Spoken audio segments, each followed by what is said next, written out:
கச்சத்தீவு இந்தியாவுடன் இணைக்கப்பட வேண்டுமென பாஜக அரசிடம் ஜெயலலிதா கோரிக்கை வைத்ததாகவும் 10 ஆண்டுகளாக இந்த பிரச்சினைக்கு தீர்வு காணாத பிரதமர் மோடி தற்போது தேர்தலுக்காக பேசி வருவதாக அதிமுக பொதுச் செயலாளர் எடப்பாடி பழனிசாமி குற்றம் சாட்டியுள்ளார். கிருஷ்ணகிரி நாடாளுமன்ற தொகுதி அதிமுக வேட்பாளர் ஜெயபிரகாஷை ஆதரித்து அவர் தேர்தல் பரப்புரை மேற்கொண்டார். அப்போது பேசிய அவர், கச்சத்தீவை இலங்கைக்கு தாரை வார்த்தது காங்கிரஸ் திமுக தான் என்றார். 10 ஆண்டுகளாக கச்சத்தீவு பிரச்சினைக்கு தீர்வு காணாத பிரதமர் மோடி தற்போது தேர்தலுக்காக பேசி வருகிறார் எனவும் தெரிவித்தார்.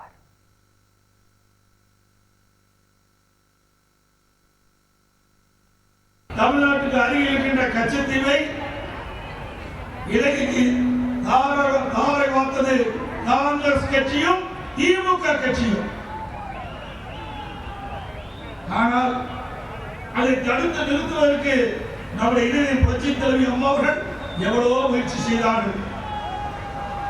2008ஆம் ஆண்டு இளைஞர் புரட்சி தலைவி அம்மா அவர்கள் கச்சத்தீவை மீட் எடுப்பதற்காக உச்ச நீதிமன்றத்தில் அம்மாவே வழக்கு தொடர்ந்தார்கள். 10 ஆண்டு காலமாக இது கிடப்பிலே போட்டுவிட்டு இளைஞர் புரட்சி தலைவி அம்மா அவர்கள் அன்றைய பாரத பிரதமர் திரு நரேந்திர மோடி அவர்கள் கடிதம் எழுதுகிறார். அன்றைய பாரத பிரதமர் திரு மோடி அவர்களிடத்திலே நேரடியாக கச்சத்தீவை இந்தியாவுடன் இணைக்கப்பட வேண்டும் என்று கோரிக்கை வைக்கின்றார்கள். ஆனால் அதற்கு தீர்வு காணவில்லை. இன்றைக்கு அரசின் சூழ்நிலையின் காரணமாக வருகின்ற தேர்தலில் வாக்குகளை பெற வேண்டும் என்ற அடிப்படையிலே அரசியல் ஆதாயம் தேடுவதற்காக இன்றைக்கு கச்சத்தீவு பிரச்சனை எடுத்திருக்கின்றார்கள்.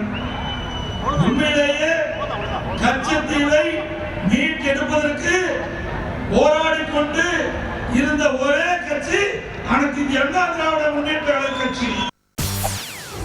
செய்திகளை உடனுக்குடன் தெரிந்து கொள்ள உடனே சப்ஸ்கிரைப் பண்ணுங்க.